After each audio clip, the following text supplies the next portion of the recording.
காலு, நீ போன மாசம் கூல் ட்ரிங்க்ஸ் வாங்கின பாக்கி 1200 ரூபாய். அத கொடுத்தாதான் நான் இதுக்கப்புறம் உனக்கு கடன் தருவேன். அது வரைக்கும் நீ கடை பக்கமே வராத. கடையில கூல்ட்ரிங்க்ஸ் மட்டுமே வாங்கி பாக்கி 1200 ரூபாய் இருக்குன்னு தெரிஞ்சா கோரி கண்டிப்பா பணம் கொடுக்க மாட்டா. அதனால கோரி காகத்துக்கு தெரியாம இந்த பணத்தை எப்படியாவது திருடிதான் ஆகணும். இப்படி யோசிச்ச காலுக்காகவும் தன்னோட வீட்டுக்கு பறந்து வந்தது. இப்படி வீட்டுக்கு வந்து படுத்ததுக்கு அப்புறமும் காலுக்காகவும் பெட்டி கடையில தனக்குள்ள கடனை பத்தியே நினைச்சுக்கிட்டு இருந்தது. கோரி வீட்டுல இருக்கிற வரைக்கும் பணத்தை நம்மளால எடுக்க முடியாது. கோரியை இப்ப எங்கேயாவது வெளியில அனுப்புனாதான் பணத்தை நம்மளால எடுக்க முடியும். என்ன சொல்லி அனுப்பலாம், எங்க அனுப்பலாம்? என்ன காலேஜி, படுத்ததுக்கு அப்புறமும் தூங்காம ஏதோ யோசனையா இருக்கீங்க? அது ஒண்ணும் இல்ல கோரி, சும்மாதான் படுத்திருக்கேன். ஆமா, நீ உங்க அம்மாவை போய் பார்த்து ரொம்ப நாள் ஆகுது இல்ல? நாளைக்கு வேணா உங்க அம்மாவை போய் பார்த்துட்டு வா. என்ன காலேஜி, ஆச்சரியமா இருக்கு. நானே போகணும்னு சொன்னா கூட அப்புறமா போய்க்கலாம்னு சொல்லுவீங்க.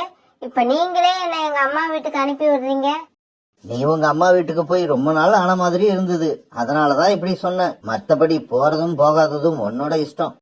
எங்க அம்மா வீட்டுக்கு போற ஐடியா எனக்கு இப்ப இல்ல காலேஜி, அடுத்த மாசம் தான் போகலான்னு இருக்கேன். கோரி, எதுக்காக இப்படி சொன்னா, என்னோட ஃப்ரெண்டு ஒருத்தன் இப்படிதான். அவங்க அம்மா இவனை பார்க்கணும் போல இருக்கு, வா வான்னு கூப்பிட்டுக்கிட்டே இருந்தாங்க. இவனோ இந்த மாசம் வரேன், அடுத்த மாசம் வரேன்னு பதில் மட்டும்தான் சொல்லிக்கிட்டு இருந்தானே தவிர அங்க போகவே இல்ல. ஒரு நாள் பார்த்தா திடீர்னு அவங்க அம்மா செத்து போயிட்டாங்க. பாவம் அவன். இப்படி தெரிஞ்சிருந்தா முன்னாடியே போய் பார்த்துட்டு வந்திருப்பேன்னு சொல்லி சொல்லி அழுதான். கோரி, உனக்கு ஒருவேளை அந்த நிலைமை வந்தா இந்த காலுவால தாங்க முடியாது. காலேஜி, நல்லா இருக்க எங்க அம்மாவை பார்த்து இப்படி பேசுறீங்களே, முதல்ல உங்க வாயை கழுவுங்க. இப்படி எல்லாம் பேச உங்களுக்கு எப்படிதான் மனசு வருதோ?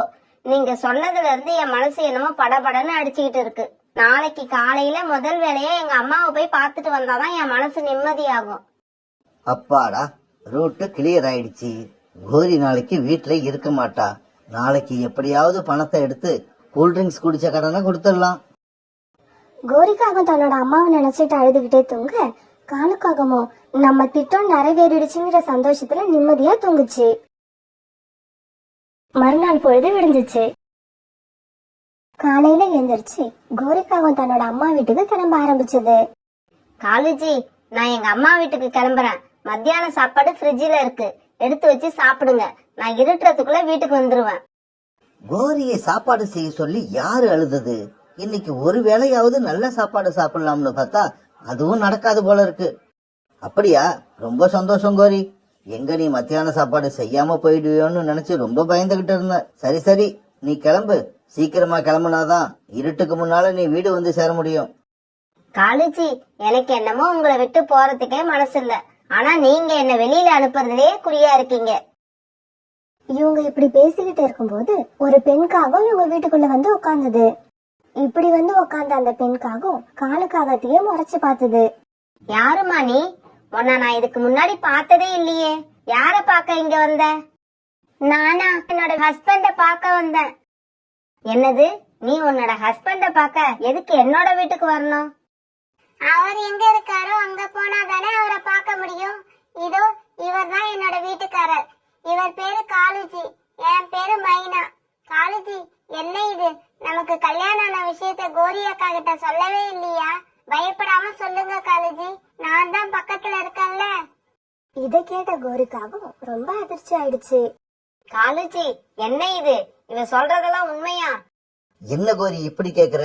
இந்த மைனாவை யாருன்னு எனக்கு தெரியவே தெரியாது. எங்களுக்கு கல்யாணமும் நடக்கல. இன்னும் சொல்ல போனா முதல் முறையா இந்த காகத்தை நான் இப்பதான் பாக்குறேன். இங்க பாருமா மைனா, நீ எங்க இருந்து வர? உங்க வீடு எங்க இருக்கு? ஏன் என் மனைவி கிட்ட வந்து நமக்கு கல்யாணம் ஆன மாதிரி பொய் சொல்ற? காலேஜி, நீங்க தைரியமா கோரி அக்கா கிட்ட சொல்ல மாட்டீங்கன்னு எனக்கு தெரியும். அதனாலதான் இன்னைக்கு நானே நேர்ல வந்தேன். இப்ப கூட நீங்க என்ன தெரியாத மாதிரியே நடிச்சா எப்படி? ஆமா, நீ உன் மனசுல என்ன நினைச்சுக்கிட்டு இருக்க? எனக்கும் என் மனைவிக்கு இடையில சண்டையை உண்டாக்க வந்தியா? போ இங்க இருந்து. அது எப்படி நான் போக முடியும்? நான் போக மாட்டேன். நான் உங்களோட மனைவி. இதுக்கப்புறம் நான் உங்க கூட தான் இருப்பேன். இங்க இருந்து யாரும் போக வேண்டாம், நானே போறேன் காலேஜி. இப்ப நான் எங்க அம்மா வீட்டுக்கு போறேன். ஆனா திரும்ப வரவே மாட்டேன், அங்கேயே இருந்துருவேன். இங்க நடக்கிறது எல்லாம் பார்க்கும்போது எனக்கு நெஞ்சே வெடிச்சிடும் போல இருக்கு. கோரியக்கா, கோவப்படாதீங்க. ஏதோ நடந்தது நடந்து போயிருச்சு. நீங்களும் இங்கேயே இருங்க. நாம 2 பேரும் இந்த வீட்ல ஒத்துமையா இருப்போம். ஏய், இங்க பாரு. இன்னும் ஒரு தடவை என்ன அக்கா அக்கான்னு கூப்பிட்ட என்ன பண்ணுவேன்னு எனக்கே தெரியாது. இவங்க இப்படி பேசிக்கிட்டு இருக்கும்போது அங்க சோனா குருவியும் வந்தது. கோரி அக்கா, என்ன காலங்காத்தால காளான கூட இப்படி சண்டை போட்டுக்கிட்டு இருக்கீங்க? என்ன விஷயம்? சோனா, இந்த நியாயத்தை நீயே கேளு. உன்னுடைய அண்ணன் காலு இதோ நிக்கிதே, இதை எனக்கு தெரியாமலேயே கல்யாணம் பண்ணி குடும்பம் நடத்திக்கிட்டு இருக்காரு. இன்னைக்கு எல்லா உண்மையும் வெளிச்சத்துக்கு வந்துருச்சு. இதுக்கப்புறம் இந்த வீட்ல நான் இருக்கவே மாட்டேன். நான் எங்க அம்மா வீட்டுக்கு போக போறேன். கோரி அக்கா, கோவப்படாம ஒரு நிமிஷம் நான் சொல்றதை கேளுங்க. என்னோட பையன் லஞ்ச் பாக்ஸ மறந்து வீட்லயே வச்சுட்டு போயிட்டான். ஒரு நிமிஷம் இருங்க. நான் இந்த லஞ்ச் பாக்ஸ கொண்டு போய் அவனோட ஸ்கூல்ல கொடுத்துட்டு வந்துடுறேன். வந்ததுக்கு அப்புறம் உங்க பிரச்சனையை நானே தீர்த்து வைக்கிறேன். இப்படி சொன்ன குருவி குக்குவோட லஞ்ச் பாக்ஸ் எடுத்துக்கிட்டு அவசர அவசரமா ஸ்கூலுக்கு பறந்து போச்சு. காலுஜி, நீங்க இவ மேல ஆசைப்பட்டு தானே கல்யாணம் பண்ணிக்கிட்டீங்க. நான் கிளம்புறேன் எங்க அம்மா வீட்டுக்கு. இப்படி சொன்ன கோரி தன்னோட அம்மா வீட்டுக்கு பறந்து போச்சு. மைனா, உண்மையை சொல்லு. நீ யாரு? எதுக்காக இங்க வந்து இப்படி பொய் சொல்லி என் மனைவிய வீட்டை விட்டு அனுப்புன? இப்படி செய்யறதுனால உனக்கு என்னதான் கிடைக்குது? சொல்றேன் காலுஜி, அவசரப்படாம கேளுங்க. இது வரைக்கும் எனக்கு எதுவுமே கிடைக்கல. இதுக்கப்புறம் தான் கிடைக்க போகுது. நான் சொன்னது எல்லாமே பொய் தான். இருந்தாலும் ஒரு அவசியத்துக்காக நான் அப்படி ஒரு பொய்ய சொன்னேன். அவசியமா? அப்படி என்ன அவசியம்? காலுஜி, உங்க குடும்பம் பணக்கார குடும்பம்னு எனக்கு நல்லா தெரியும். இன்னைக்கு நைட்டுக்குள்ள 25,000 எடுத்துக்கிட்டு என்னோட வீட்டுக்கு வரணும். அப்படி நீங்க வந்தீங்கன்னா உங்க மனைவியோட அம்மா வீட்டுக்கு போய் உங்க மேல தப்பு எதுவும் இல்லைன்னு நானே சொல்லி உங்க 2 பேரையும் சேர்த்து வைப்பேன். பணத்தை கொடுக்கலன்னா? பணம் கொடுக்காம போலீஸ் கிளிஸ்னு போனன்னு வச்சுக்க, நீ கடைசி வரைக்கும் இப்படி தனியாவே வாழ வேண்டியதுதான். இப்படி சொன்ன மைனாக்காகவும் பிறகு அங்கிருந்து கிளம்ப போச்சு. உன்னோட வீடு எங்க இருக்கு? அத சொல்லிட்டு போ. இந்த காட்டுல உள்ள ஆத்த தாண்டின உடனே ஒரு பெரிய மரம் இருக்குல்ல, அந்த மரத்து மேலதான் என்னோட வீடு இருக்கு. இப்படி சொன்ன மைனாவும் பிறகு அங்கிருந்து கிளம்பி பறந்து போச்சு. மைனா கிளம்பி போன கொஞ்ச நேரத்துக்கெல்லாம் சோனா குருவி மறுபடியும் காலுக்காகத்தோட வீட்டுக்கு வந்தது. காலுக்காக நடந்தது எல்லாத்தையும் அழுதுகிட்ட சோனா குருவி கிட்ட சொல்லுச்சு. அதனாலதான் நான் இப்ப 25,000 பணத்தை எடுத்துக்கிட்டு கிளம்புறேன் அந்த காகத்துக்கு கொடுக்க. காலண்ணா, அவசரப்படாம இருங்க. நானும் உங்க கூட வரேன். அங்க போய் என்ன பண்றதுன்னு யோசிக்கலாம். இப்படி மைனா வீட்டுக்கு கிளம்பின சோனா குருவியும் காலுக்காகவும் சீக்கிரமாவே மைனா குருவி வீட்டுக்கு போய் சேர்ந்தாங்க. சோனா, இதுதான் அந்த மைனா காகத்தோட வீடா இருக்கும்னு நினைக்கிறேன். ஆமா காலண்ணா, இதுவாதான் இருக்கும். நாம இங்கேயே மறைஞ்சிருந்து என்ன நடக்குதுன்னு பாப்போம். பிறகு கொஞ்ச நேரத்துல எங்கிருந்தோ பறந்து வந்த மைனாக்காகவும் தன்னோட வீட்டுக்குள்ள போச்சு. அத பாத்துக்கிட்டே இருந்த சோனா குருவியும் காலுக்காகவும் இப்ப மைனா வீட்டு ஜன்னல் வழியா எட்டி பார்த்தாங்க. மைனா, என்ன இவ்வளவு நேரம்? ஏன் இவ்வளவு லேட்டா வர? நான் என்ன பண்றதுங்க, 5 ஃபேமிலி அட்டெண்ட் பண்ணிட்டு வரேன். ஒவ்வொரு குடும்பத்துக்கும் 25,000 டிமாண்ட் வச்சிருக்கேன். 5 25 125, மொத்தம் 1,25,000 இன்னைக்கு ஈவினிங் குள்ள நமக்கு கலெக்ஷன் ஆகணும். மைனா, நான் என்னோட ஃப்ரெண்டு ஒருத்தவனை பார்த்தேன். போலீஸ் நம்மள தீவிரமா தேடிக்கிட்டு இருக்கிறதா அவன் சொன்னான். அதனால கலெக்ஷன் கொஞ்சம் முன்ன பின்ன இருந்தாலும் எவ்வளவு சீக்கிரமா இந்த இடத்தை விட்டு கிளம்ப முடியுமோ அவ்வளவு சீக்கிரமா இந்த இடத்தை விட்டு கிளம்பணும். இவங்க இப்படி பேசிக்கிறத கேட்ட காலுக்காகத்துக்கு கோபம் தாங்கல. சோனா, நீ இங்கேயே இரு. நான் இப்ப உள்ள போய் இவங்க 2 பேரையும் என்ன பண்றேன் பாரு.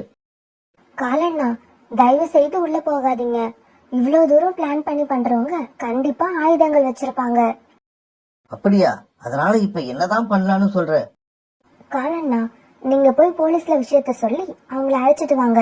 அதுக்குள்ள நான் கோரி அக்காவோட அம்மா வீட்டுக்கு போய் கோரி அக்காவையும் அழைச்சிட்டு வந்துடுறேன். அப்புறம் இவங்க எப்படி தப்பிச்சு போறாங்கன்னு பாப்போம். இப்படி பேசிக்கிட்ட சோனா குருவியும் காலுக்காகவும் மைனா வீட்டு வாசல் கதவை பூட்டு போட்டுட்டு அங்கிருந்து பறந்து போனாங்க. பிறகு கொஞ்ச நேரத்துக்கெல்லாம் பேசி வச்சபடியே எல்லாரும் மைனாக்காக வீட்டுக்கு வந்துட்டாங்க.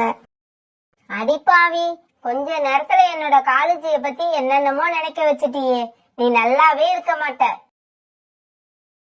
பிறகு மைனாக்காகத்தையும் அதோட கணவனையும் போலீஸ் அரெஸ்ட் பண்ணி கொண்டு போக சோனா குருவி கோரிக்காகவும் காலுக்காகவும் இவங்க 3 பேரும் சந்தோஷமா வீட்டுக்கு பறந்து போனாங்க.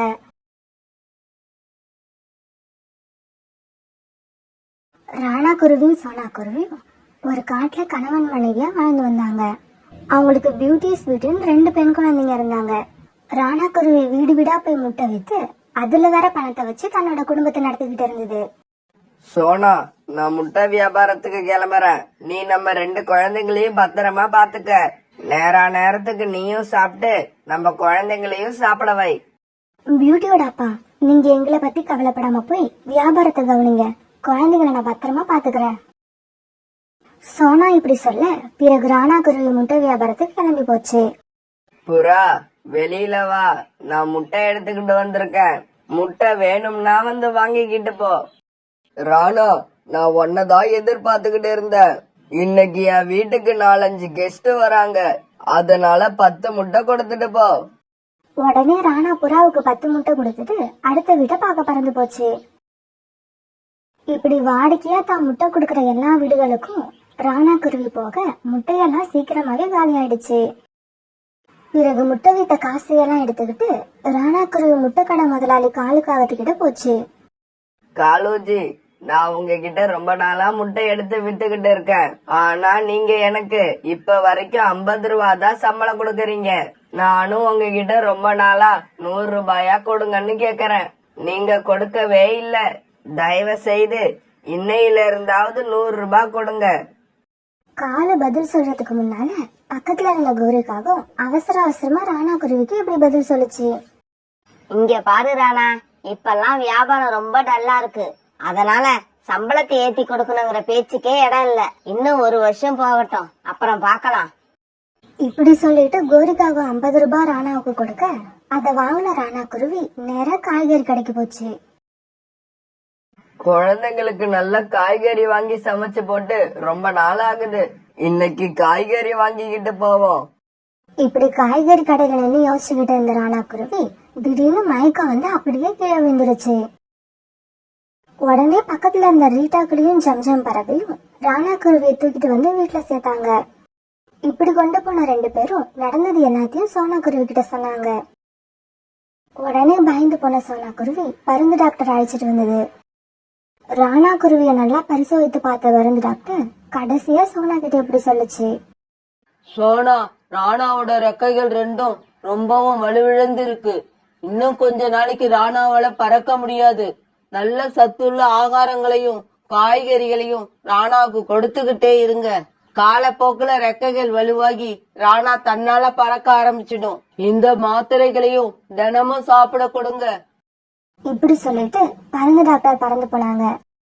ராணா குருவிக்கு இப்படி நடந்ததை நினைச்சு சோனா குருவியும் குழந்தைங்களும் ரொம்ப கவலைப்பட்டாங்க. அம்மா அம்மா, நம்மள இவ்வளவு நாள் அப்பா தான் அன்பா கவனிச்சு நமக்கு தேவையானதெல்லாம் வாங்கி கொடுத்துக்கிட்டு இருந்தாங்க. இப்ப அப்பாவால பறக்க முடியாது. இனிமே நாம வருமானத்துக்கு என்னமா பண்ணுவோம்? பியூட்டி ஸ்வீட்டி, இத பத்தி எல்லாம் நீங்க 2 பேரும் கவலைப்படக்கூடாது. அம்மா இருக்க. அம்மா அப்பாவையும் பாத்துக்கிட்டு நமக்கு வருமானத்துக்கும் வழி பண்ணுவேன். பிறகு அம்மாவும் குழந்தைங்களும் இப்படியே பேசிக்கிட்டு படுத்து தூங்கினாங்க. மறுநாள் பொழுது விடிஞ்சிச்சு. காலையில கண் விழிச்ச சோனா குருவி அடுத்து என்ன பண்ணலாம்னு யோசிக்க ஆரம்பிச்சது. இனி நம்ம கணவர் பழையபடி பறக்க ஆரம்பிக்கிற வரைக்கும் நாம தான் ஏதாவது வேலை செஞ்சு குடும்பத்தை காப்பாத்தணும். இப்படி யோசிச்ச சோனா குருவி பிறகு வேலை தேடி பறந்து போச்சு. சோனா குருவியும் எல்லா இடத்துலயும் போய் வேலை தேடி பார்த்தது. ஆனா பாவம், சோனா குருவிக்கு வேலையே கிடைக்கல. என்ன, நமக்கு எங்கேயுமே வேலை கிடைக்கல. இப்படியே போனா படுக்கையில இருக்க நம்ம கணவனையும் குழந்தைங்களையும் எப்படி காப்பாத்துறது? இப்படியே யோசிச்சுக்கிட்டு இருந்த சோனா குருவியோட மனசுல ராணா செஞ்சுக்கிட்டு இருந்த முட்டை வியாபாரத்தை நாமும் தொடர்ந்து நடத்துவோங்கிற எண்ணம் வந்தது. இந்த எண்ணம் வந்த உடனே சோனா குருவி காலுக்காகத்தோட முட்டை கடையை நோக்கி பறக்க ஆரம்பிச்சது. காலண்ணா, என் கணவரால இன்னும் கொஞ்ச நாளைக்கு பறக்க முடியாது. அதனால அது வரைக்கும் நான் முட்டை வியாபாரம் பண்ணலான்னு இருக்கேன். தயவு செய்து இல்லைன்னு சொல்லாம நீங்க தான் எனக்கு முட்டை கொடுத்து உதவணும். இங்க பாரு சோனா, நீ வியாபாரம் பண்ண உனக்கு முட்டை தாரோம். ஆனா ஒரு முட்டை உடைஞ்சாலும் உன்னோட சம்பளத்துல பிடிச்சிருவோம். இதுக்கு சம்மதம்னா நீ தாராளமா முட்டை வியாபாரம் பண்ணலாம். இதுல எனக்கு முழு சம்மதம் கோரியாக்கா. நான் ஒரு முட்டைய கூட உடைக்க மாட்டேன். முழு கவனத்தோட வியாபாரம் பண்ணுவேன். இப்படி சொன்ன சோனா குருவி பிறகு அங்கிருந்து முட்டையை எடுத்துக்கிட்டு வியாபாரம் பண்ண பறந்து போச்சு. இப்படி போன சோனா சாயங்காலம் வரைக்கும் அலைஞ்சு திரிஞ்சு எல்லா முட்டைகளையும் வித்துருச்சு. பிறகு முட்டை வித்த பணத்தை எடுத்துக்கிட்டு காலுக்காகத்தோட கடைக்கு வந்தது. சோனா குருவி கிட்ட இருந்து முட்டை வித்த பணத்தை வாங்கின கௌரி சம்பள பணம் 50 ரூபாய் கொடுத்தது. சோனா, நீயும் ராணா மாதிரியே சுறுசுறுப்பா வியாபாரம் பண்ற. நாளைக்கு காலையில கொஞ்சம் சீக்கிரமா வந்துரு. பிறகு அந்த 50 ரூபாயை எடுத்துக்கிட்டு சோனா குருவி தன்னோட வீட்டுக்கு ரொம்ப சந்தோஷமா பறந்து போச்சு. வீட்டுக்கு போன சோனா குருவி தான் கணவர்கிட்டயும் குழந்தைங்க கிட்டயும் ரொம்ப மகிழ்ச்சியா இந்த விஷயத்த சொல்லுச்சு. பியூட்டியோட அப்பா, இனிமே நீங்க குடும்ப பொறுப்பை பத்தி கவலைப்பட தேவையில்லை. உங்க உடம்பு குணமாகற வரைக்கும் குடும்பத்தை நான் பாத்துப்பேன். எனக்கு அந்த நம்பிக்கை வந்துருச்சு. பிறகு எல்லாருமே ரொம்பவும் சந்தோஷமா இரவு உணவு சாப்பிட்டுட்டு படுத்து தூங்கினாங்க. பிறகு தினமும் காலுக்காக கடையில இருந்து முட்டை எடுக்கிற சோனா குருவி பகல் பூரா பறந்து முட்டையை வித்துட்டு சாயங்காலம் வீட்டுக்கு வர்றது வழக்கமா வச்சிருந்தது. இப்படியே சில நாட்கள் நகர்ந்துச்சு. ஒரு நாள் காலுக்காகவும் கடையில இருந்து முட்டையை எடுத்துக்கிட்டு வியாபாரம் பண்ண வந்த சோனா குருவிக்கு தன் கணவருக்கு மாத்திரை கொடுக்காம வந்தது அப்பதான் ஞாபகம் வந்தது. அடடா, பியூட்டியோட அப்பாவுக்கு மாத்திரை கொடுக்காம வந்துட்டேனே, இப்ப என்ன பண்றது? உடனே வீட்டுக்கு போய் தான் ஆகணும். இப்படி நினைச்ச சோனா குருவி உடனே முட்டையை எடுத்துக்கிட்டு தன்னோட வீட்டுக்கு பறந்து போச்சு. ரொம்ப வேகமா பறந்து தன்னோட வீட்டுக்கு போன சோனா குருவி வீட்டு வாசல்ல கொஞ்சம் தடுமாற வச்சிருந்த முட்டை கூட கீழே விழுந்துருச்சு. அதுல இருந்த எல்லா முட்டையும் உடைஞ்சு போயிடுச்சு. இத பார்த்த சோனா குருவி அப்படியே அழ ஆரம்பிச்சது. அட கடவுளே, என்ன இது இப்படி ஆயிடுச்சு? எல்லா முட்டையும் உடைஞ்சு போயிடுச்சு. கோரிக்காகத்துக்கு இப்ப நான் என்ன பதில் சொல்லுவேன்? சோனா குருவி அழுகுற சத்தத்தை கேட்ட உடனே வீட்டுக்குள்ள இருந்த ராணா குருவி தத்தி தத்தி வெளியில வந்தது. நடந்த எல்லாத்தையும் பார்த்து புரிஞ்சுக்கிட்ட ராணா குருவி சோனா குருவி கிட்ட இப்படி சொல்லுச்சு. சோனா, நீ ஏன் அழுவுற? நீ என்ன முட்டைய வேணும்னா உடைச்ச? தவறிதானே கீழே விழுந்து எல்லா முட்டையும் உடைஞ்சு போச்சு. இதுல உன்னோட தவறு எதுவும் இல்ல. இல்ல பியூட்டியோட அப்பா, ஒரு முட்டை உடைஞ்சாலும் உன்னோட சம்பளத்துல புடிச்சுப்பேன்னு கோரிக்காவை என்கிட்ட ஆரம்பத்திலேயே சொல்லியிருக்கு. என்ன இது? முட்டை எடுத்துட்டு போன சோனா குருவியே இன்னும் காணோமே. தினமும் இந்த நேரத்துக்குலாம் வந்து சம்பளத்தை வாங்கிட்டு போற சோனா குருவி இன்னைக்கு ஏன் இன்னும் வரல? காலுஜி, வாங்க சோனா குருவி வீடு வரைக்கும் போய் பார்த்துட்டு வருவோம். இப்படி நினைச்ச கோரிக்காகும் சோனா வீட்டுக்கு பறந்து போச்சு. இப்படி போன கோரிக்காகும் முட்டையெல்லாம் உடைஞ்சு கிடக்கிறத பார்த்துட்டு ரொம்பவும் கோபமாயிடுச்சு. அடாடா சோனா, நீ இவ்வளவு திறமையா இருப்பன்னு நான் நினைக்கவே இல்ல. ஒரு முட்டை கூட விடாம எல்லாத்தையும் உடைச்சு தள்ளி இருக்க. உன்னை எப்படி பாராட்டுறதுன்னே எனக்கு தெரியல. கோரி அக்கா, நான் ஒரு முக்கியமான விஷயமா வீட்டுக்கு வந்தேன். கொஞ்சம் அவசரமா வந்துதாண்ட இந்த இடத்துல நிலத்தடுமாறி எல்லா முட்டையும் கீழே விழுந்து உடைஞ்சிருச்சு. தயவு செய்து என்ன மன்னிச்சிடுங்க. இன்னொரு தடவை இந்த மாதிரி நடக்காம பாத்துக்கிறேன். என்னது? இன்னும் ஒரு தடவை இந்த மாதிரி நடக்காம பாத்துக்கிறியா?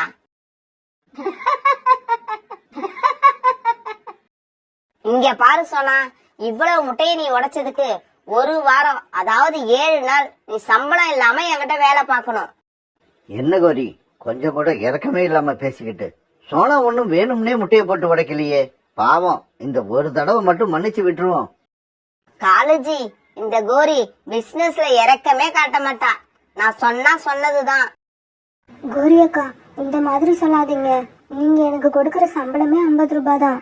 7 நாள் அதையும் எடுத்துக்கிட்டீங்கன்னா எங்க குடும்பத்துல உள்ள 4 பேரும் எப்படி சாப்பிடுவோம்?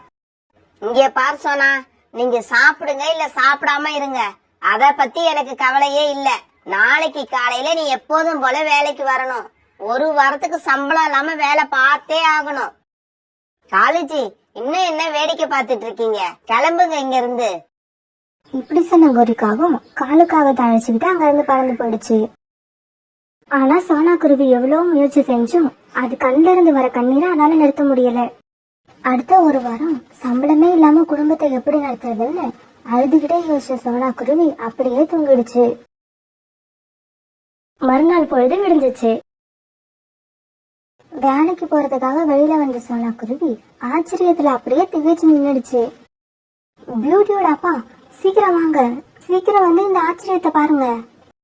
சோனாவோட சத்தத்தை கேட்ட ராணா குருவியும் இப்ப வெளியே வந்து அந்த அதிசயத்தை பார்த்து ரொம்பவும் ஆச்சரியப்பட்டது. நேத்து முட்டைகள் எந்த இடத்துல விழுந்து உடைஞ்சதோ அந்த இடத்துல இப்ப நிறைய செடிகள் முளைச்சு எல்லா செடியிலும் முட்டை காய்ச்சி தொங்கிட்டு இருந்தது. பியூட்டியோட அப்பா, என்ன இது? எல்லா செடியிலயும் முட்டை காய்ச்சி தொங்கிக்கிட்டு இருக்கு. நம்ம பாக்குறது உண்மைதானா? இது ஒண்ணும் கனவு இல்லையே. சோனா, இப்ப நம்ம பாக்குறது எல்லாம் கனவா இல்ல உண்மையான்னு யோசிக்கிற நேரம் இது கிடையாது. சீக்கிரம் இந்த செடிகள்ல இருந்து முட்டைய பறிச்சு கோரி காகத்துக்கு எவ்வளவு கொடுக்கணுமோ அதை போய் கொடுத்துட்டு வந்துரு. பியூட்டியோடாப்பா, இனிமே நம்ம காகங்கள் கிட்ட இருந்து முட்டை எடுத்து வியாபாரம் பண்ணணும்னு அவசியமே இல்ல. இனி முட்டை வியாபாரத்தை நம்ம சொந்தமாவே செய்யலாம். இப்படி சொன்ன சோனாக்குருவி பிறகு காலுக்கு கொடுக்க வேண்டிய முட்டைகளை எடுத்துக்கிட்டு அவங்க கடைக்கு பறந்து போச்சு. கோரி அக்கா, உடஞ்ச முட்டைகளுக்கு பதிலா இந்த முட்டைகளை வச்சுக்கோங்க. இனி நாளையில இருந்து நான் வேலைக்கு வர மாட்டேன். இப்படி சொன்ன சோனாக்குருவி பிறகு தன்னோட வீட்டுக்கு பறந்து போச்சு. என்ன இது, சம்பளம் வாங்காம ஒரு வாரம் சோனாக்குருவி வேலை பார்க்கணும்னு நினைச்சேன். திடீர்னு இப்படி வந்து உடைச்ச முட்டைகளை திருப்பி கொடுத்துட்டு போயிடுச்சு. இந்த முட்டைகள் சோனாக்குருவிக்கு எப்படி கிடைச்சிருக்கும்? இப்படி நினைச்சுக்கிட்டு சோனாக்குருவி பின்னால பறந்து வந்த கோரிக்காவும் சோனா வீட்டு வாசல்ல இருந்த முட்டை செடிகளை பாத்துருச்சு. ஓஹோ, இதுதான் விஷயமா? இந்த செடிகள்ல முட்டை காய்ச்சி தொங்குறது ரொம்பவும் ஆச்சரியமா இருக்கே. சரி, எதுவா இருந்தா நமக்கு என்ன, இன்னைக்கு ராத்திரி வந்து எல்லா முட்டைகளையும் திருடிட்டு போயிட வேண்டியதுதான். அப்படி செஞ்சா முதலே இல்லாம நமக்கு நிறைய லாபம் வரும். பிறகு ராத்திரி ஆச்சு. இப்படி நினைச்ச கோரிக்காவும் அன்னைக்கு ராத்திரி மறுபடியும் சோனா வீட்டுக்கு வந்தது. முட்டைய பறிக்கிறதுக்காக ஒரு முட்டை மேல ரெக்கைய வச்சதான் தாமதம். கொஞ்சம் கொஞ்சமா கோரிக்காகமே ஒரு முட்டையா மாறிடுச்சு. ஐயோ, என்ன இது, நானே ஒரு முட்டையா மாறிட்டேனே. மறுபடியும் என்னால காகமா மாற முடியுமா முடியாதா? கடவுளே, என்ன காப்பாத்து. ஏய் திருட்டு காகமே, உனக்கு வெக்கமா இல்ல? நீ இந்த குருவிகளை கொடுமைப்படுத்தினது தாங்காம தான் நாங்க இந்த இடத்துல மந்திர முட்டைகளா வளர்ந்துருக்கோம். ஆனா நீ பேராசை பிடிச்சு எங்களையும் திருட வந்திருக்க. நீ இனிமே எத்தனை ஜென்மம் எடுத்தாலும் முட்டையாதான் பிறக்க போற. மந்திர முட்டையே, என்னை மன்னிச்சிடு. நான் இனிமே பேராசையோட நடந்துக்க மாட்டேன். பேராசைப்பட்டா இவ்வளவு பெரிய கஷ்டம் வரும்னு எனக்கு இப்ப நல்லா புரிஞ்சிருச்சு. தயவு செய்து என்ன மறுபடியும் காகமா மாத்திடு. இல்ல, முடியாது. உன்னை காகமா மாத்தனா நீ மறுபடியும் இந்த குருவிகளுக்கு தொல்லை கொடுத்துக்கிட்டே இருப்ப. நீ இப்படி முட்டையாவே இருக்கிறது தான் நல்லது. மந்திர முட்டையே, தயவு செஞ்சு நான் சொல்றத கேளு. என்ன நீ மறுபடியும் காகமா மாத்திட்டேன்னா இந்த குருவிங்க இருக்கிற பக்கம் நான் தலை வச்சு கூட படுக்க மாட்டேன். என்ன நம்பு, நான் சொல்றது அப்படியே சத்தியம். பிறகு அந்த மந்திர முட்டை கோரிக்காகத்தை மறுபடியும் காகமா மாத்துச்சு. இப்படி மறுபடியும் காகமா மாறின கோரிக்காகும் தப்பிச்சோம் பிழைச்சோன்னு திரும்பி பார்க்காம அந்த இடத்த விட்டு பறந்து போச்சு.